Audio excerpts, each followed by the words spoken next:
আন্দোলনের মুখে ককরোচ জনতা পার্টি ও শিক্ষার্থীদের দাবি মেনে নিতে বাধ্য হয় মোদী সরকার।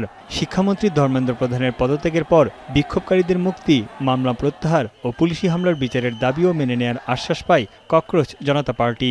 তবে বিহার ও বাংলা সহ বেশ কয়েকটি রাজ্যে সিসিটিভি ফুটেজ দেখে শত শত শিক্ষার্থীকে নজরদারি, গ্রেপ্তার ও হয়রানি করার অভিযোগ উঠেছে। এমন অবস্থায় আটক বিক্ষোভকারীদের অবিলম্বে মুক্তি ও মামলা প্রত্যাহারের বিষয়ে সরকারকে একদিনের সময় বেঁধে দিয়েছে ককরোচ জনতা পার্টি।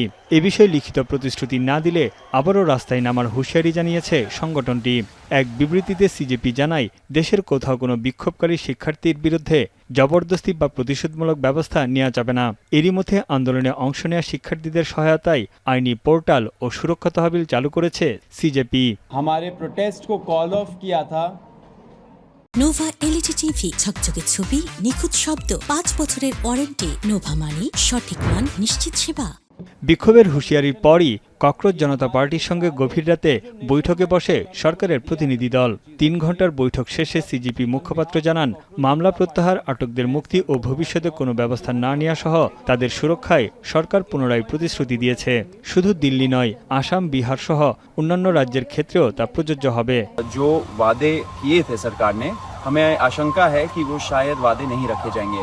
तो वो साथ में ये government of Bihar home department का जो प्रेस रिलीज है जिसमें उन्होंने बोला है कि सारे एफआईआर वापस लिए जाएंगे प्रोटेस्टर्स के खिलाफ एंड फ्यूचर में भी कोई एक्शन नहीं लिया जाएगा, वो प्रेस रिलीज लेके आए थे। एंड साथ साथ हम लोग बैठ के ये डिस्कस कर रहे थे कि कौन कौन से दूसरे गवर्नमेंट्स हो सकते हैं, स्टेट गवर्नमेंट्स, जो ऐसे सिमिलर नोटिफिकेशंस निकाले जिससे प्रोटेस्टर्स को कोई हार्म ना आए।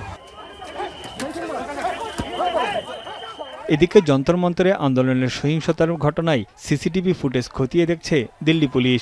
ফেসিয়াল রিকগনিশন ও পূর্বের রেকর্ড ঘেটে এরই মধ্যে প্রায় 3000 অপরাধীকে শনাক্ত করেছে পুলিশ, যাদের মধ্যে অন্তত 989 জনের বিরুদ্ধে হত্যা, ধর্ষণ, অপহরণ, ডাকাতি এবং যৌন নিপীড়ন সহ একাধিক মামলার রেকর্ড রয়েছে। এছাড়া এসব অপরাধীর অনেকের বিরুদ্ধে একাধিক ফৌজদারি মামলাও রয়েছে বলে দাবি পুলিশের। এদিকে সিজিপির ভবিষ্যৎ কর্মকৌশল শিগগিরই ঘোষণা করা হবে বলে জানান সংগঠনটির প্রতিষ্ঠাতা অভিজিৎ দীপকে।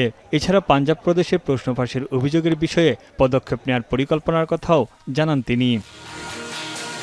তানভীর জনি, এখন বিশ্ব।